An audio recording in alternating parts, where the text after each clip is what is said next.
It's called the Book of Delights, or a Year of Delights. Basically, this guy took on this project to write down things every day that delighted him, and then he turned it into a book, and it is just lovely. I felt myself smiling all the way through it, then noticing little things that delight me. Because I am very easily delighted. If I go into a bakery and they have something that's gluten-free, I freak out. So excited. But also, like my desk, I have Baby Yoda on my desk because he delights me. And I just think there's so much yuck out there that finding those little goofy things. My sister and I call them joy moments. Yes. Have you heard if not now, when? If not you, then who?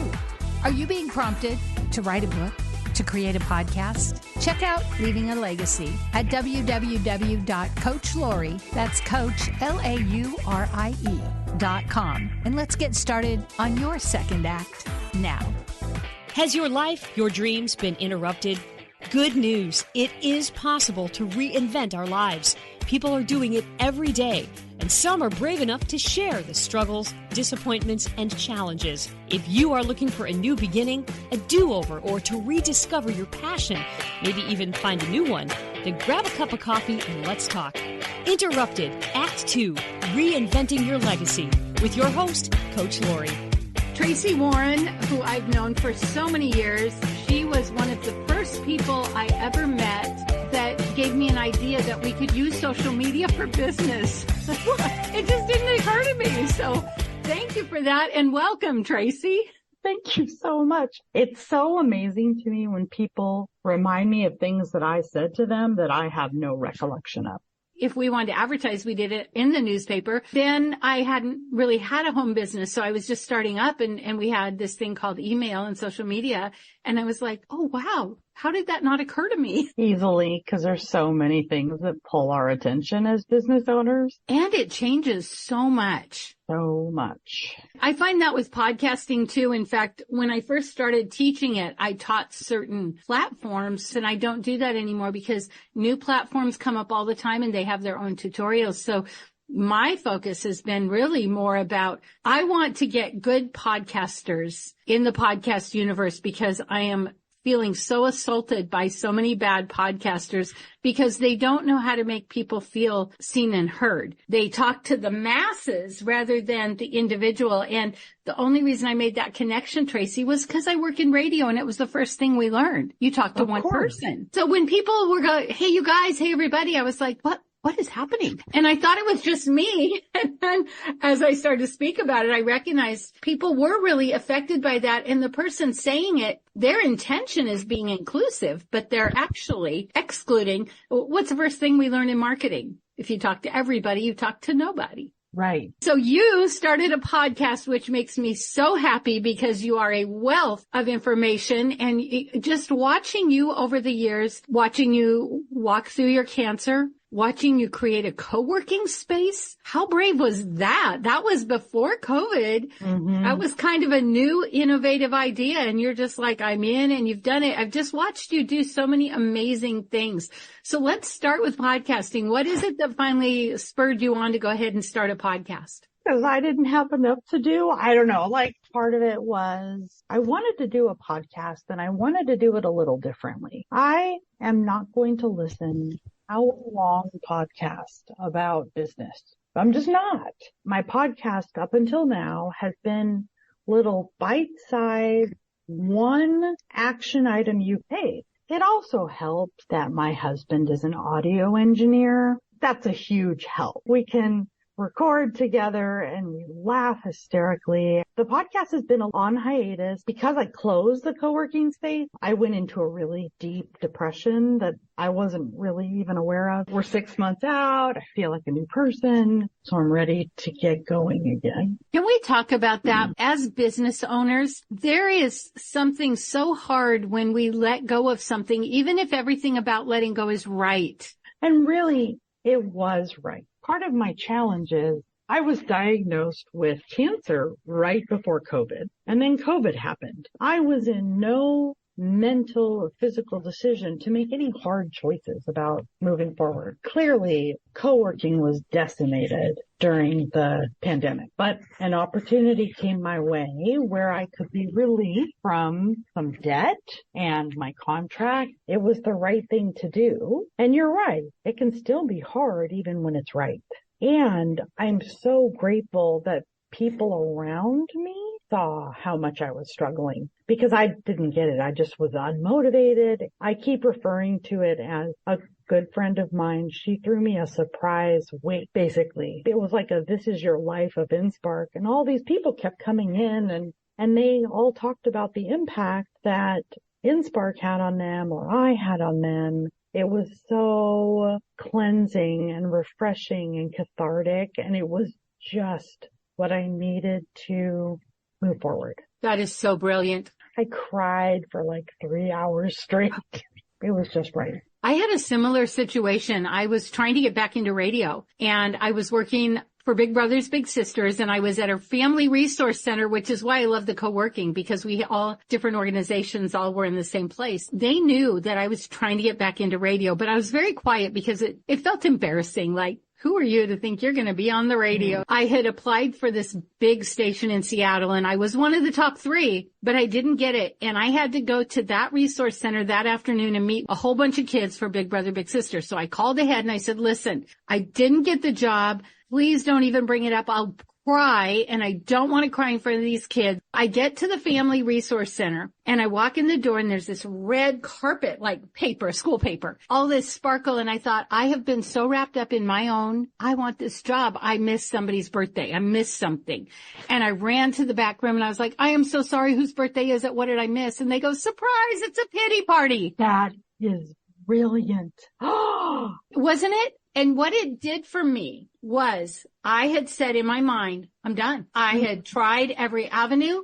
I had given it my all. When I put out a tape of my voice and I get rejected and I have to keep doing it, I was just at a point where I'm like, I'm done. I cannot do this. What happened after that was I tried one more time, and that's how I got on with Metro Traffic, which led me to be on all the stations in Seattle, and now to the one I'm at. I love that they had a wake for you. I love that they saw you were struggling. What really touched me about your story was you didn't really know you were depressed. I really didn't. I knew that I was tired, not inspired to do anything. I didn't put 2 and 2 together that, oh, this is why. I was mourning, basically. I was grieving. Yeah. Wow. That is so interesting. And I'm glad we brought this up. As entrepreneurs, we try to have our connections, our networking groups, which all went to Zoom during COVID too. But often we're alone. It was hard for me to understand. I went through a little bit of that in a situation where then I was letting go of some things and I wasn't sure. Like we hear, hang on, fight for it. And then we hear, when is it time to let go? What was that inner voice? How did you know that you knew that you knew? Oh, well, the landlord made me an offer I couldn't refuse. I was significantly behind in rent. He offered to wipe the debt out. It was a no-brainer. In fact, they were there at the wake, him and his wife. That was extra special because I think part of the grieving, I was feeling guilt. They believed in me for a long time. And then it is hard to know when to stop something. It was abundantly clear. Your podcast has been on hiatus. When you bring it back, what's going to be different? I'm paying my podcast manager already, so it's going to happen soon. For a long time, I played it safe. Here, I'm going to say the safe thing, or I'm going to try not to ruffle any feathers. One of my kind of intentions for this year is to speak my truth more, to put myself out there. I have a friend who lovingly reminds me that I am not Mary Poppins. And sometimes my content can get a little Mary Poppins-ish. Also, I was doing only solo episodes, and I'm going to start doing 2 solos and 2 interviews, talk to other people who are creating communities, building connection, My degree is in journalism. Interviews are easy. One thing I learned early on, I thought, oh, it's fine. I could talk about social media for hours, but not when I'm recording it for a broadcast. I love it that you didn't just abandon it, that you're coming back in a different way. What I've discovered is how brilliant the content is and how we can reuse it. I have the little enough that's just 5 minutes or less. Almost every month I talk about should. I just talk about it in a different way from a different angle.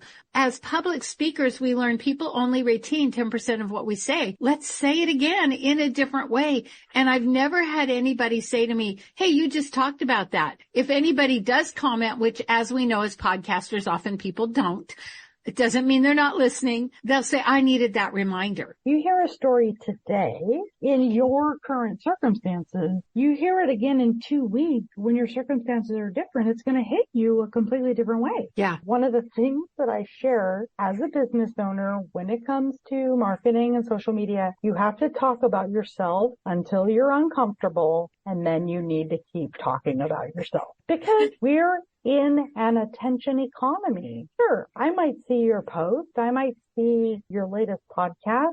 And if I don't have time right then to listen to it, it's gone. It's the next thing. That repetition, think about like Brene Brown. She didn't talk about vulnerability once. She talks about vulnerability and shame over and over. This is what I see. Entrepreneurs feel like they have to create something brilliant and new every day.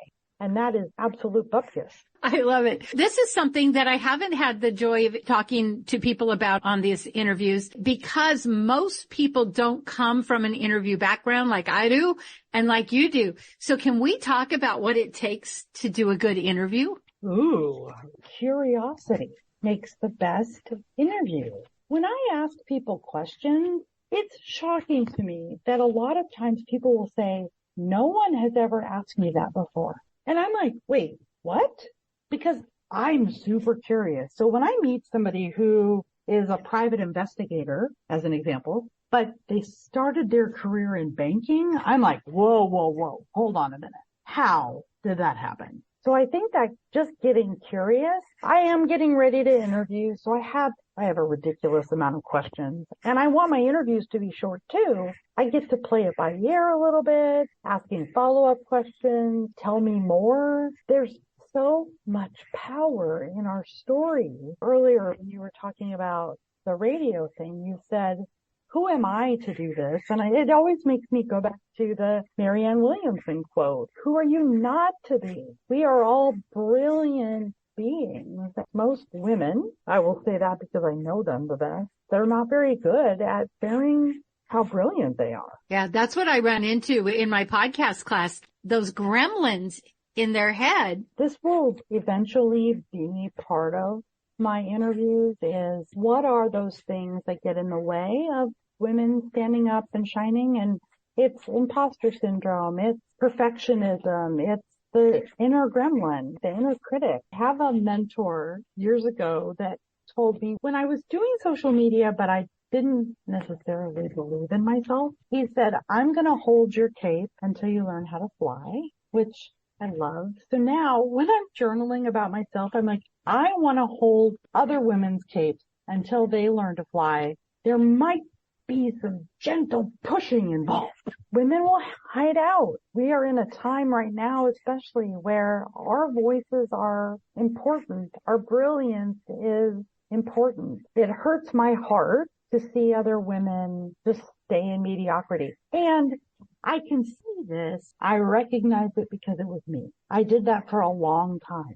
I hid out, did all the things, and then all the networking. None of it amounted to anything because I was just spinning and treading water as fast as I could. You can't reach success if you're just treading water. This is such a great topic because we can just sit back on our laurels. Like we don't have an obligation.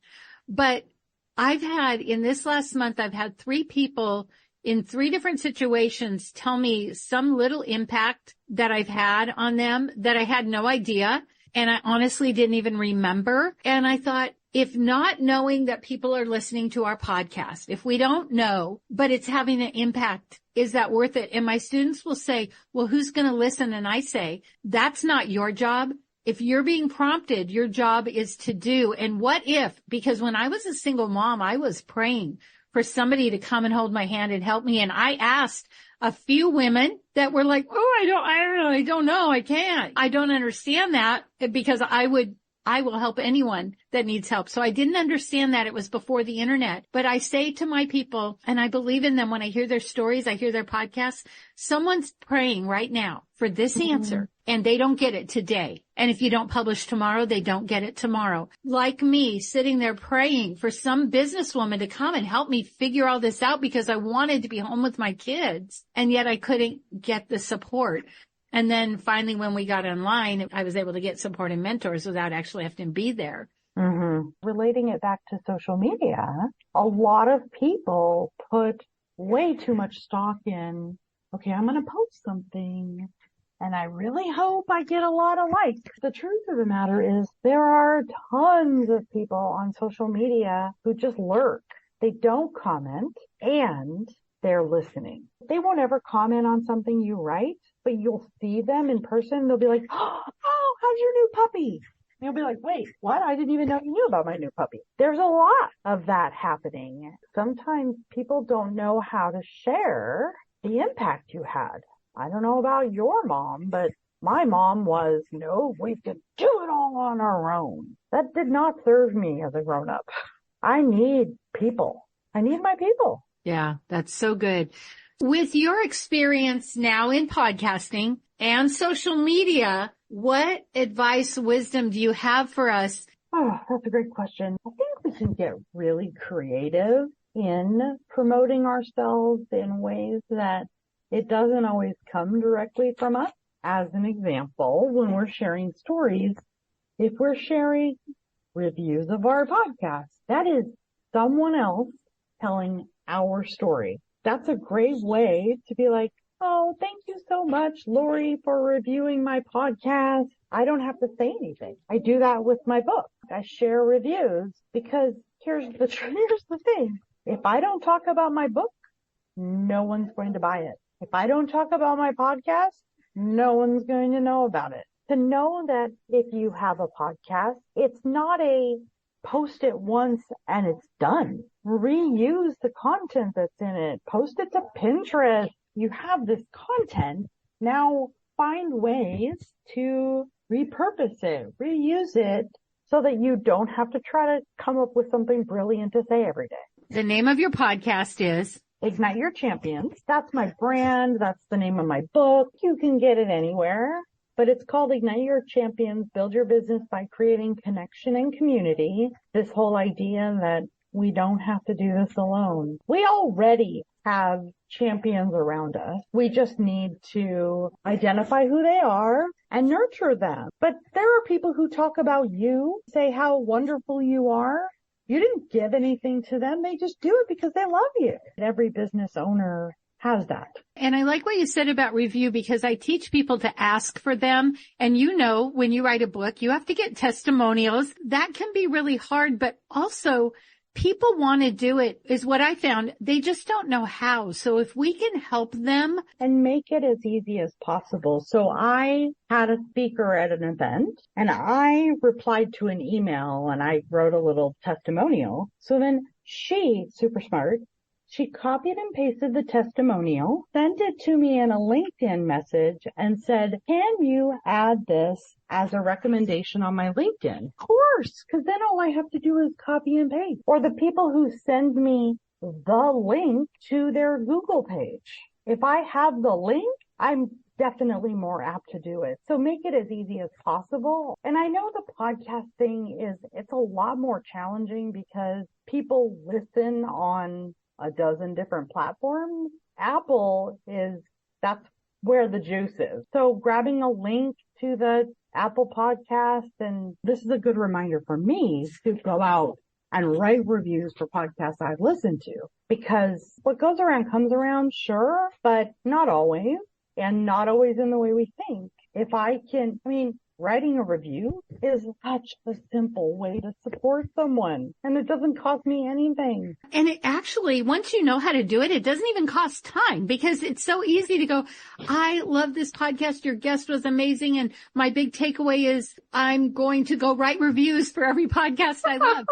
And I've made it a habit because I know how important it is. And I teach it in my class because it is so helpful. And what's interesting is that I got on this podcast site where people are looking to be a guest, and people email me and say, congratulations on being in the top 5%. And I'm like, wow, I actually didn't know that until you told me. That makes me want to be like, oh, I'm going to pay attention to you if you're paying attention to me. And there's been people that I don't recommend having a lot of podcasts, but because I work in radio, I have different ones. But what is interesting to me on the public affairs, especially where they're saying, can we get free advertising? Because it's not only a podcast, it goes over the airwaves. What's amazing to me is how many people want to be interviewed. They've never listened. They don't know the format. Like if I'm going to be on a podcast, I want to at least listen and know what I'm getting into. Absolutely. Second of all, it's an honoring thing. If we're going to be a guest, to say, oh, what I love about your podcast,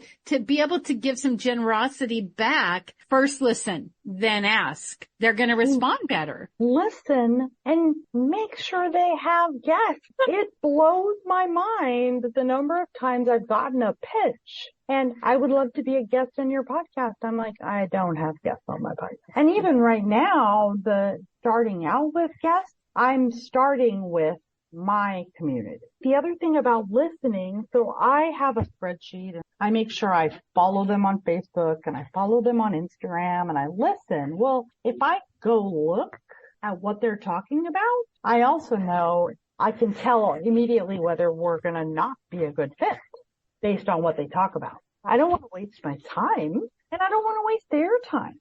And sure, going and writing a review or even in pitching, making sure you say, oh, I listened to this one and this was my takeaway. I always catch really funny things that people say. If I'm listening to a podcast and I laugh out loud, right there, that was it. It sounds like your advice to somebody who wants to be a guest, because I remember before you started yours, you were an avid guest. You were on a lot of podcasts, is to listen, to know what you're getting into. What else would you say? Like, how would you reach out to them? What's your process? Most of the podcasts I've been on so far were people I had relationships. I'm in a Facebook group, the podcast collaboration group, the Find a Guest, Be a Guest. There's like 30,000 people in it. It's great. However, people will say, I'm looking for a guest to talk about marketing, mindset, and money. And I'm like, yawn. Give me something that compels me. I was recently a guest on someone's show because like a year ago, I talked about beating the algorithm without paying for ads, because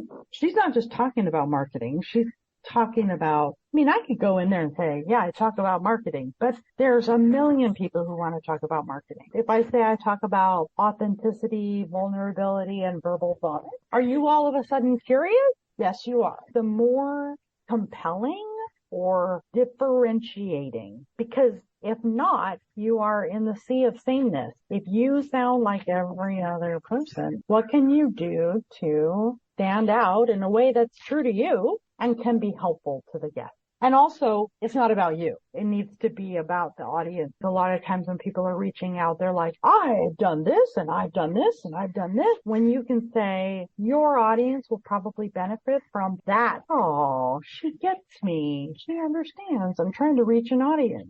That's brilliant. Who will fit and who won't? Yeah, fit is so important, because if it's not a good fit, you're not going to want to share it. The host isn't going to want to broadcast it. There's no benefit to anybody. So what would you say is the most important thing when we hear the word algorithm? Focus on building relationships, and you don't have to think about the algorithm. Hard stop. The algorithm, or trying to market with the algorithm in mind, is a lose, lose, lose. The algorithm is made so that the platform benefits, not the people who use the platform. If you just focus on the people, creating connection, creating community, and building relationships, you don't have to worry.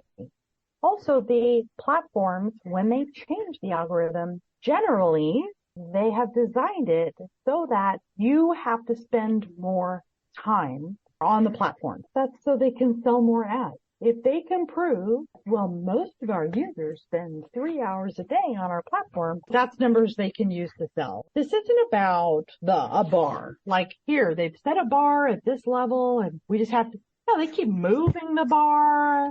They put a blindfold on you so you don't even know where the bar is. It's like trying to pole vault blindfolded using a wet spaghetti noodle because it's impossible. But here's the other thing. Marketers will use the algorithm to scare you into buying from them. Oh, they changed the algorithm. You need to hire me so I can help you. And I'm like, no, God, that's so gross. Community, connection, relationships every single day. That works for business, for life, for raising kids. As a single mom, what would I have done without my amazing community that basically helped me raise my kids? Tracey, this has been so amazing, and I am so grateful. And what I really want to know is, what is it you really want people to know? You are brilliant right now. You don't need to learn something new or do another training or get a stupid certification that someone probably made up to make money. You're brilliant right now. Done is better than perfect. Just do it. Done is better than perfect. I love that. Your podcast is? Ignite Your Champions. Your book is? Ignite Your Champions. Your business is? Same thing. I love it. Thank you so much. Thank you. Oh gosh, this was super fun. If you love this podcast, here's a big ask. Will you share with your friends and family, subscribe, give us a review, and a 5-star rating so that others looking to reinvent their lives will be able to get the help they're looking for? Thank you in advance.